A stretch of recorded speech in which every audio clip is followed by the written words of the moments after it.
The void around the wreck was cold and silent. Leo Cruz guided his small scavenger ship, the Rust Bucket, through the graveyard of metal. He saw the dead carrier, the Odyssey.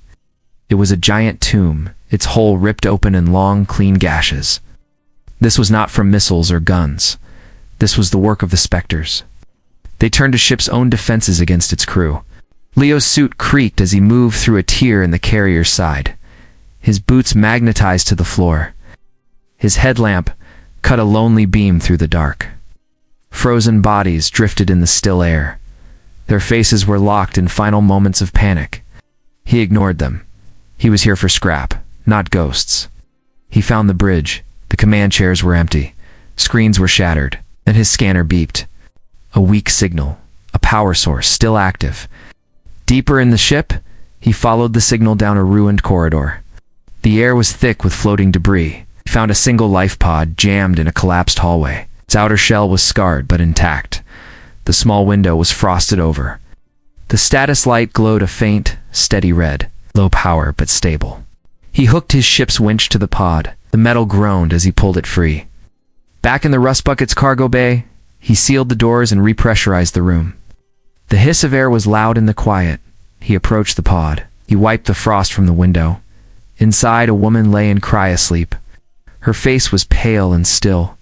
Military-grade neural ports dotted her temples, gleaming in the bay's harsh light. The pod's readout identified her only as Unit 734. Leo started the revival sequence. The pod hummed. Fluids drained. He prepared a stim shot, his hands moving on pure routine. Then his ship's comms crackled to life. Voice, distorted and flat, filled the bay. It was a Spectre transmission. "State your point of origin," the voice said. It was not a question, it was a demand. "State your point of origin," the pod hissed. The lid slid open. Vapor poured out. The woman's eyes snapped open. They were a sharp, clear blue, and the neural ports at her temples glowed with a soft internal light. She was awake, fully conscious in seconds. Her gaze locked onto Leo, then shifted to the source of the repeating transmission. She pushed herself up, her movements stiff but deliberate. She ignored the stim shot he offered. Her jaw was tight, her hands were clenched. The automated voice filled the space again. "State your point of origin." She looked right at Leo, her voice a raw, determined whisper, forged in loss and fire. They asked ... "What's Earth?"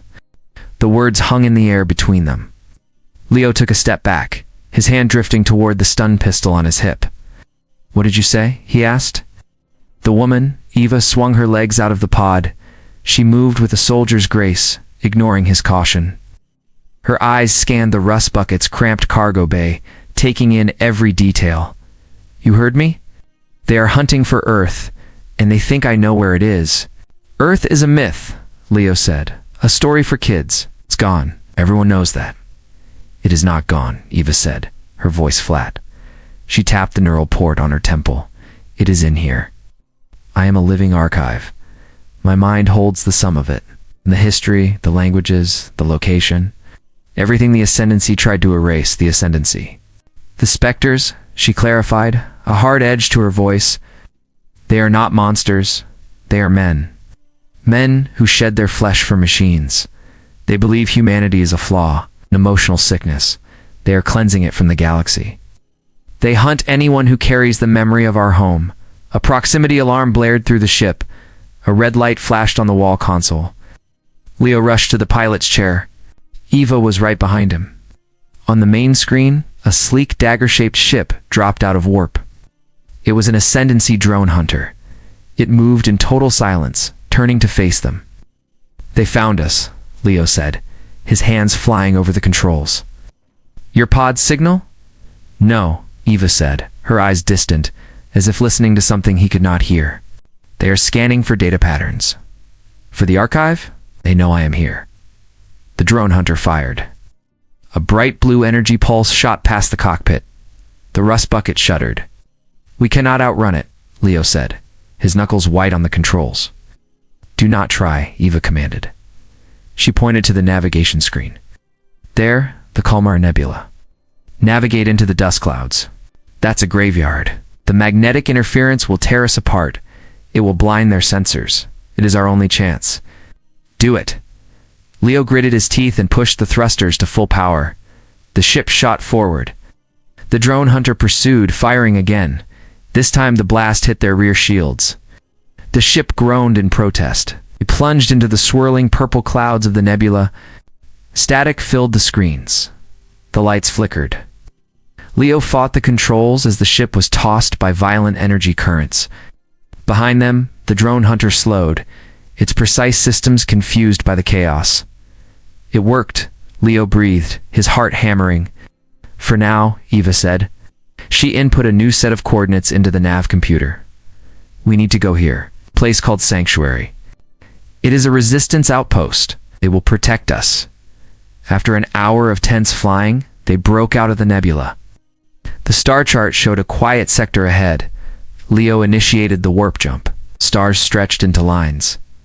Then they were there. The space where Sanctuary was supposed to be was not empty. It was filled with debris. The twisted metal of a shattered space station floated in a loose cloud. Scorch marks covered every surface. Life support pods drifted, their hatches blown open from the inside. There were no signs of life. Leo brought the ship to a dead stop. He just stared.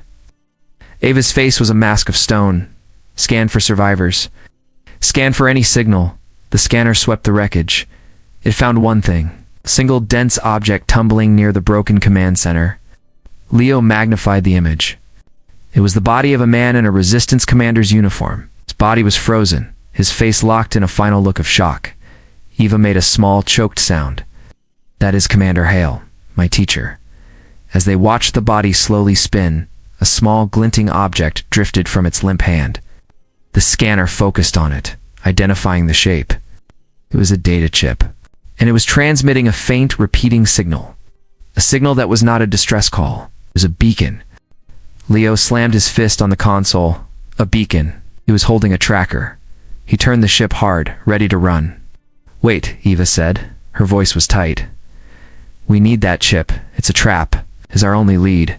Before he could stop her, she was in the airlock, pulling on a helmet. She launched herself into the void. Leo watched, his heart in his throat, as she swam through the wreckage. She moved like a dancer, avoiding spinning metal shards. She reached the commander's body. She pried the data chip from his stiff fingers. Then she pushed off, kicking back toward the ship. The moment she was inside, Leo hit the thrusters. They jumped to a random set of coordinates, deep in an empty system. In the ship's small mess area, Eva slid the chip into a reader. The screen lit up, showed security footage from Sanctuary's command center. Commander Hale was there, talking to a man on a secure comms channel. The man's face was clear. It was General Corvus, the man who led the entire Human War Council. The audio crackled. The location of the archive is confirmed, Corvus said, his voice calm and fatherly. Prepare for evacuation. Help is on the way. Hale smiled with relief. Thank you, General. We will be ready. The feed cut. The next clip was from an external camera. It showed ascendancy ships, silent and deadly, dropping out of warp right inside the station's defense perimeter. They had not broken the defenses. They had been let in. Eva stared at the screen. Her face was pale. Corvus. He gave them sanctuary. He has been giving them everything. They will be hunting us everywhere now, Leo said. Your own people? Eva stood up. Then we go to the one place he cannot touch. We find Earth. Leo laughed, a harsh, dry sound. The Genesis Vault, a secret station. It holds the last true start chart. Hale believed it was a legend, but the archive knows it is real. Where is it? It moves. We need a ship with a long-range warp drive to reach its current orbit. A military ship. That's suicide. It is our only move, Eva said. Their only chance was a military scrapyard on a desolate planet called Tartarus. It was a high-gravity rock where decommissioned warships were stripped for parts. The rust bucket descended through the planet's thick orange atmosphere. The scrapyard stretched below them, a vast plain of broken ships under a burning red sky. They spotted their target, an old but intact long-range scout ship sitting in a dry riverbed. Leo set the ship down behind a ridge. We go fast and quiet. They moved through canyons of discarded holes. The air was hot and smelled of rust. They were halfway to the scout ship when the ambush hit. Laser fire snapped from the high ground. It was not ascendancy. It was human soldiers in black armor. Corvus's personal guard. Go, Leo yelled, shoving Eva toward the scout ship. He turned and fired his rifle, providing cover. Eva ran. She dodged behind a pile of engine blocks. She looked back. Leo was pinned down, laser bolts chewing up the ground around him. Keep going, he shouted. She reached the scout ship's hatch. It was locked. She pulled a tool from her belt, her fingers flying as she worked to bypass the seal. A blast echoed from the ridge. She looked back. Stun grenade flashed. When the light faded, Leo was on his knees, 2 soldiers holding him. The scout ship's hatch hissed open, but it was too late. A soldier shoved Leo toward a command shuttle. A view screen on the shuttle's side flickered to life. General Corvus looked out, his face stern and disappointed. Eva Rostova, he said, his voice booming across the scrapyard. This rebellion ends now. Humanity's only path is forward, not back to some dusty myth. He nodded to a soldier off-screen. The soldier raised a pistol to the back of Leo's head. Leo looked straight at Eva, his eyes wide, but his mouth set in a hard line. The gun fired. The sound was small and final. Eva did not scream. She stood perfectly still.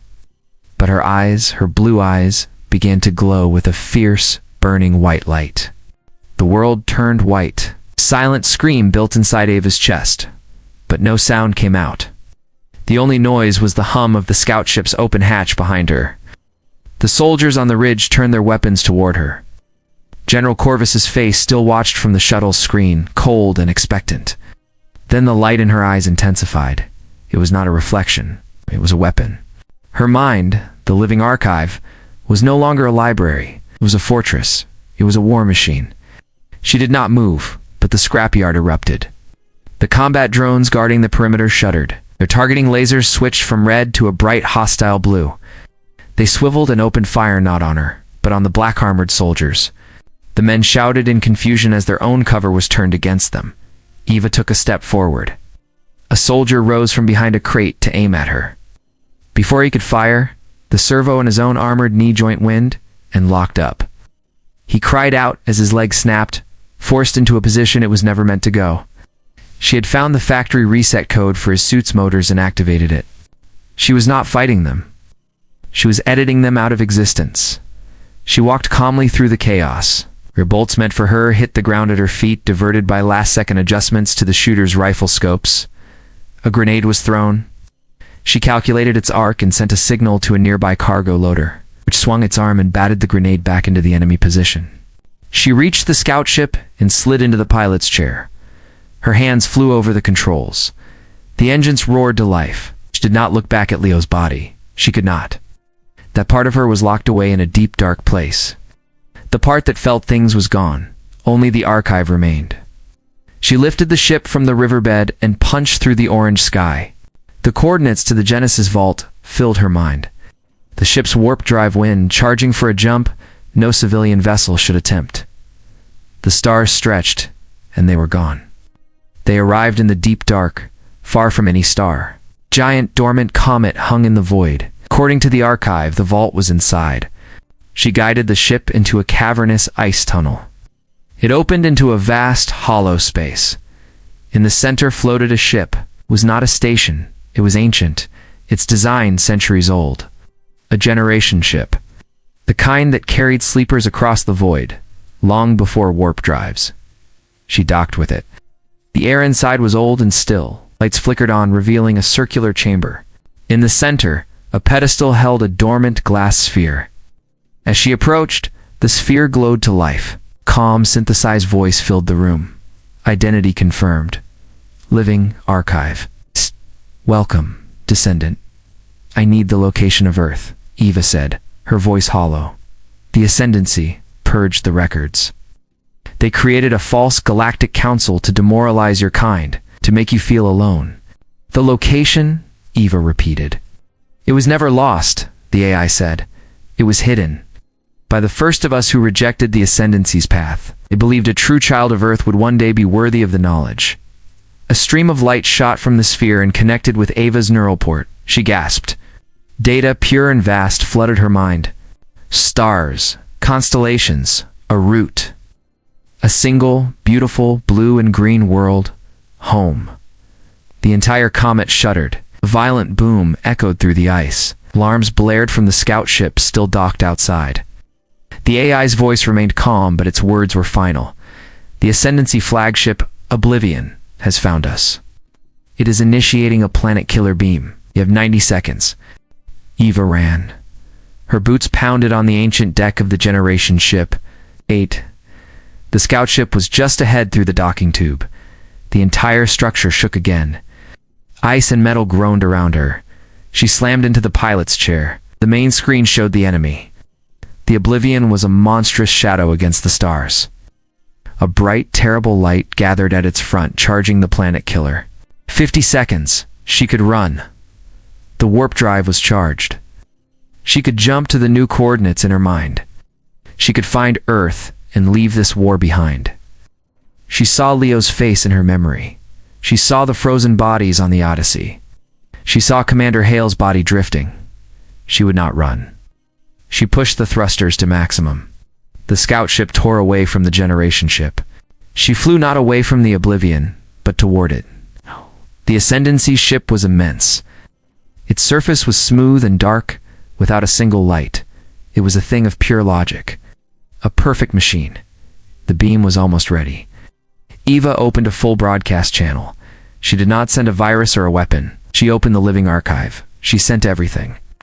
She sent the sound of a baby's first cry. The feeling of warm sunlight on skin. The taste of salt from an ocean wave. She sent the pain of a first heartbreak and the joy of a reunion. She sent symphonies and folk songs and the simple beat of a drum. She sent the memory of a mother's lullaby and a father's proud smile. She sent the messy, beautiful, chaotic weight of being human. The data slammed into the Oblivion systems. On the flagship's bridge, the silent, connected minds of the Ascendancy received the transmission. Their perfect logic had no defense for it. It was irrational. It was unpredictable. It was alive. Warning lights flashed across the Oblivion. A ship on its flank suddenly broke formation, its engines firing wildly. Another turned its weapons on its neighbor. The emotional data was a poison to them. It was a system crash of the soul. The planet-killer beam faltered. The energy dispersed in a harmless shower of light. Eva aimed the scout ship at the Oblivion's command bridge.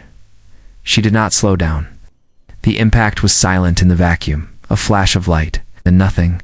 Deep inside the wounded flagship, in a protected core chamber, a hologram flickered. It was the leader of the Ascendancy. Its form was a perfect, shapeless light. Its voice was calm. Your point of origin is non-existent. It is illogical. State your point of origin. From the shadows near a shattered console, a figure moved. Eva pulled herself upright. Wires sparked around her. Her arm was bent at a wrong angle. Blood trickled from a cut on her forehead. She looked at the hologram. She was not a weapon anymore. She was not just an archive. She was a woman. She was human. Her voice was clear and strong. It was a promise. It was a fact. Home.